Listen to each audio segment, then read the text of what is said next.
Talk about something that you might want to comment on. Star Trek 4, if you know the Esquire.com interview, which is the most ponciest thing I've ever seen in my life. Andre, are you aware of this? I am. I saw the pictures. I haven't read it in detail yet. You saw the pictures. How could you not? Yeah. Tom, have you seen this? I didn't read the whole thing. I just seen Chris Pine saying he was feeling a little left out of the loop. And I think it's funny that he thinks there's a Star Trek 4 actually going to happen. No, I don't think he does. This is the thing. I think he. Well, we'll take a look at it because it is. Yeah, it's very funny. So this was the article. It's Chris Pine time. This is. I honestly don't think I have seen a poncy enough article. This is peak ponce, and literally just the opening. Okay, Cedarwood. Chris Pine says, "Here we go, Rosemary." Monday morning in the hills above Hollywood, we're in Pine's sauna, a cube of wood and glass near the edge of his property. Pine, lightly bearded, shock of greying hair, wearing only orange board shorts, is perusing little bottles, dripping essential oils into a waist-high chimney topped with hissing hot stones, fine-tuning the vibe. I mean, fuck it now. This is so it's so poncy. Anyway, I hate these pretentious things. Oh mate, it's so I could read, like, I had to read all of this earlier just trying to get to the point about the Star Trek stuff. It is the worst thing I've read in so long. Like they start talking about basil tea.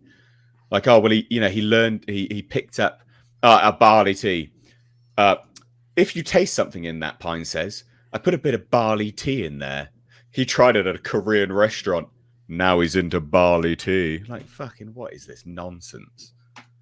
God. Anyway, so we'll labour past all of this. You don't need to read any of this. I had to.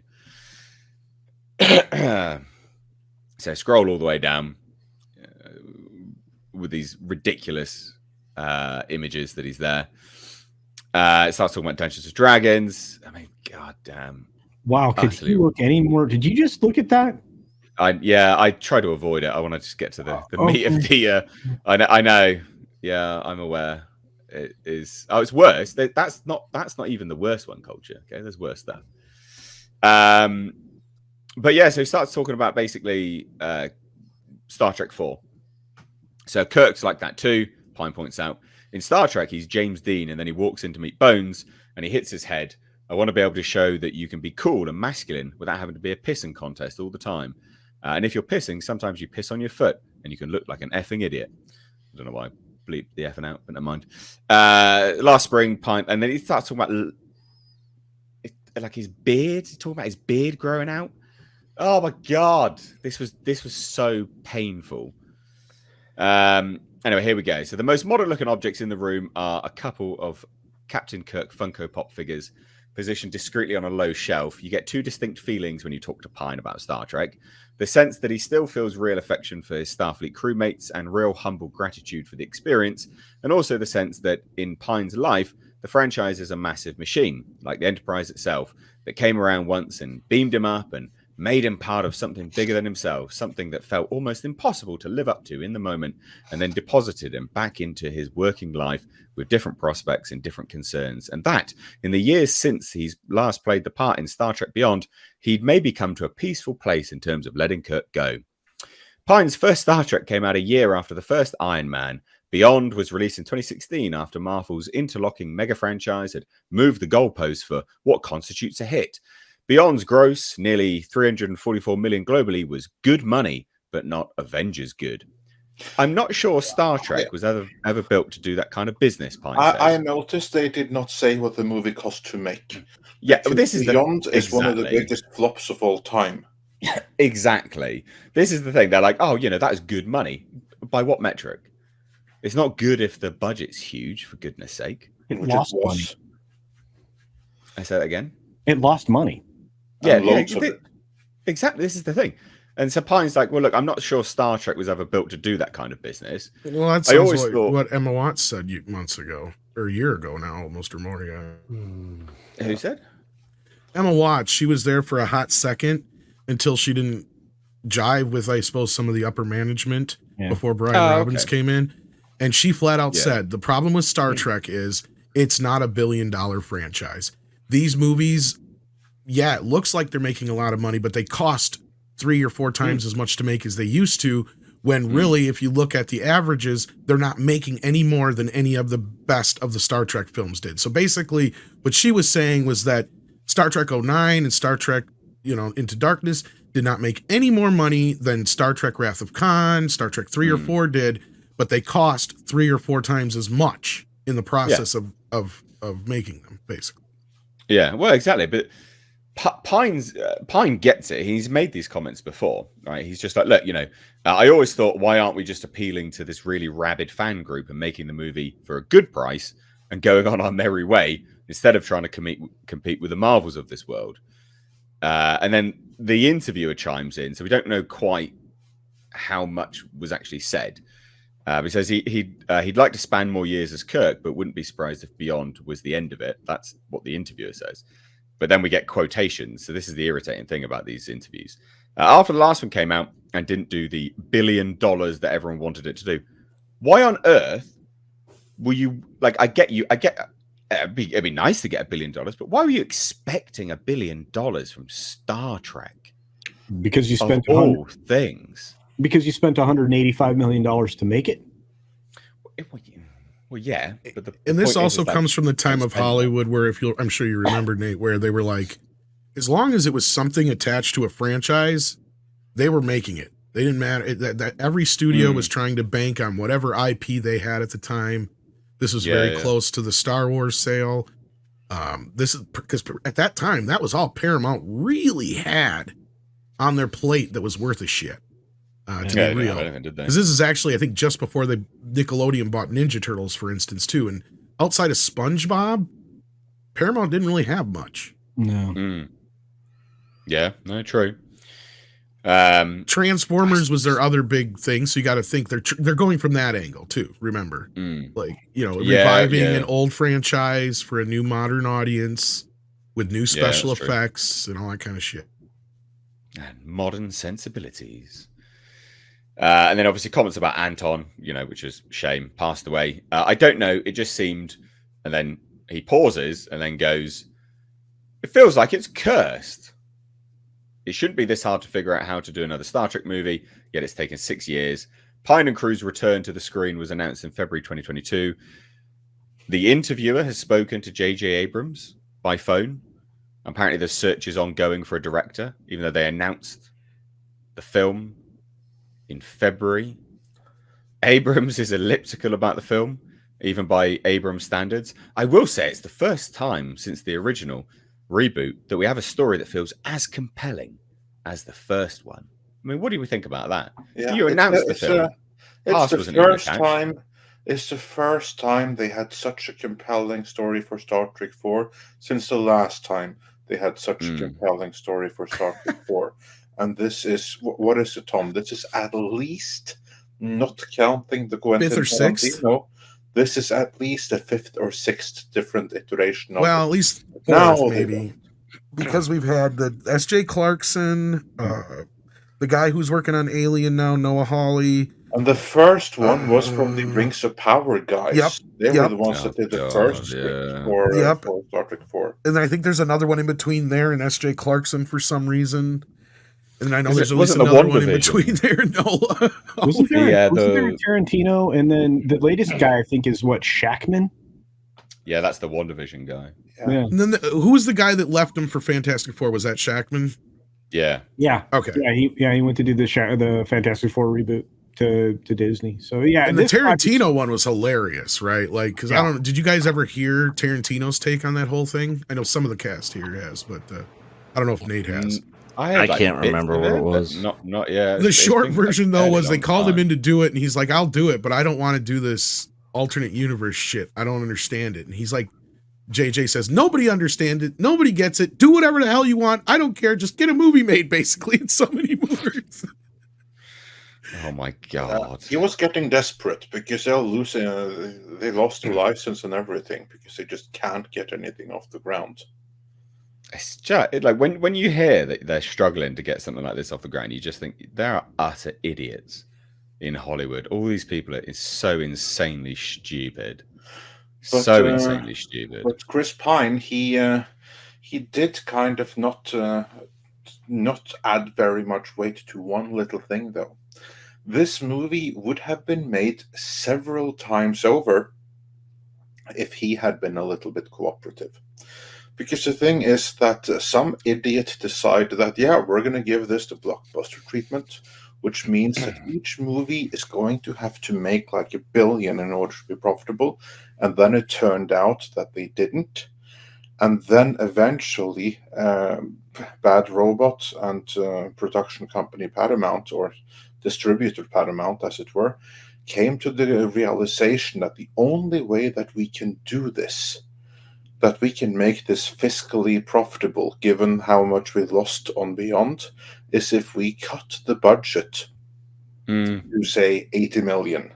And that means all of the stars are going to have to cut their payment or salaries as well, because that's a big driving factor in how unbelievably expensive this movie is. So they went to Chris Pine and said, "Hey, can you cut your upfront rate, and then we'll give you a bigger back end in return?" To which he answered, and I quote, "Hell to the fuck no." He wanted his contractually required massive upfront payment, and then so did the rest of the cast, which meant that the movie would cost basically more than what they could spend on the whole thing before even a frame of footage was shot in cast salaries alone. For the past 5-6 years, that's been the real reason why it hasn't happened, because then all the different filmmakers, they were working with the take that we only have so much and we'll develop it, but we can only do it if these casts sign on to it, despite taking pay cuts. Yeah, well, I think there's two ways of looking at that. Like, you are completely right, but from like Chris Pine's perspective, playing devil's advocate, he's looking at these movies going, "But they don't make any money, so no, I'm not going to cut my salary because I'm not going to make anything on the back end." But then also, it was contracted. I see the point. Like, yeah, I see both sides. Like, I completely agree. And the end result is that it's no movie. Yeah, absolutely. Yeah. But in fairness, perhaps that's for the better.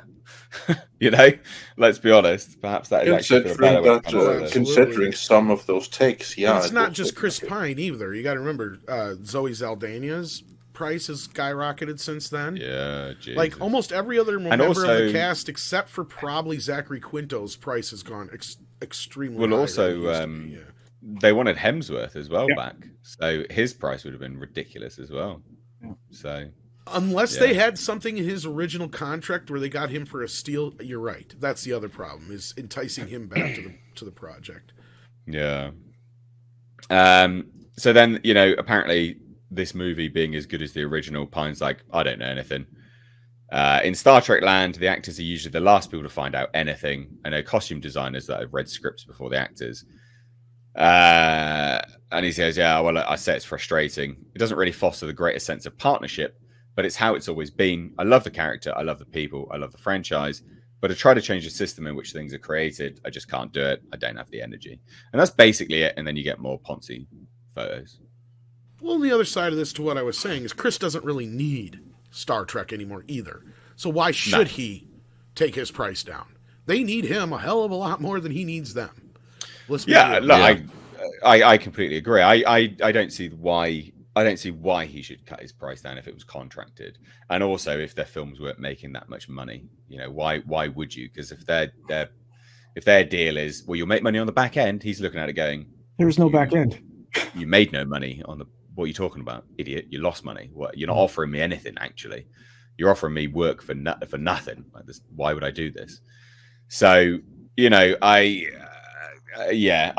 see it all, but I'm like, I don't. I mean, look, I could understand if it was like a more of an indie IP, and they were trying to start something all out together, and it was, maybe the director's like, yeah, Pine's just being a dick because he doesn't want to take his price down a little bit or something like that.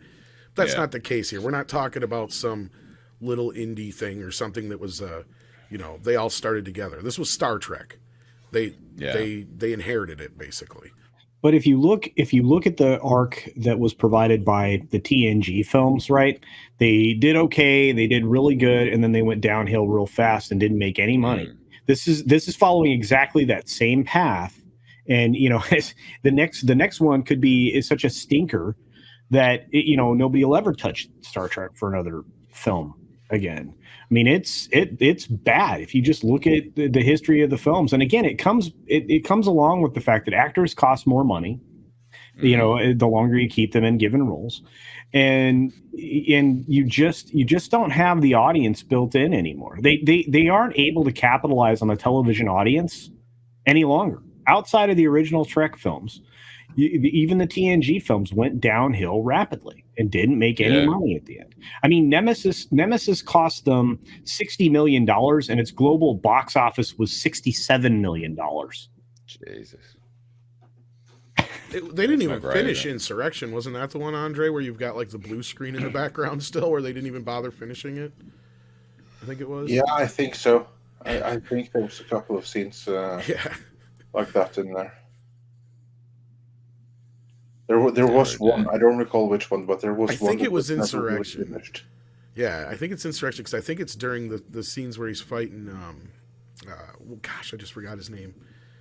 Who played the main bad guy in it? F. Murray Abraham. F. Murray Abraham. I think that's when he's fighting him, if I remember right.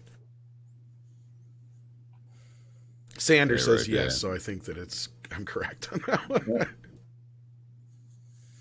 God, I can't think of a film in the Star Trek thing, absent the original cast and crew films.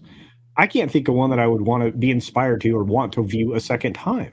I mean, Culture, you were right about the TNG films. Here's the thing, and that's what I was getting to, is they were like amortizing those at the end so badly, right? Like they were feeling like B-level films. Yeah. By the time you get near the end, like most of the sets are redressed sets, all the costumes and everything is reused. They even reuse special effects shots in some of those movies. Yeah, and they took advantage of the fact that they'd been doing a lot of that in HD already. So they just, it's bad. Well, I think if we don't get another Star Trek, I'm not going to cry about it. Let's be honest. And here's the thing: sure many other people aren't. Nate, I don't think we're going to get another Star Trek film. I think this is. I don't know. They removed it, didn't they? They removed this from their calendar. What they announced in February, that's gone. Last February. There's still supposed to be some Discovery movie project, but I believe that's going straight to Paramount Plus. If I remember, they were trying to push it into December 31 of this year for a release. But I don't even know what's going on with that anymore. So. They ain't coming. Here's the other thing is that there's been like no movement on anything Star Trek for the last few months here, and I'm wondering how badly Kurtzman effed up. Yeah.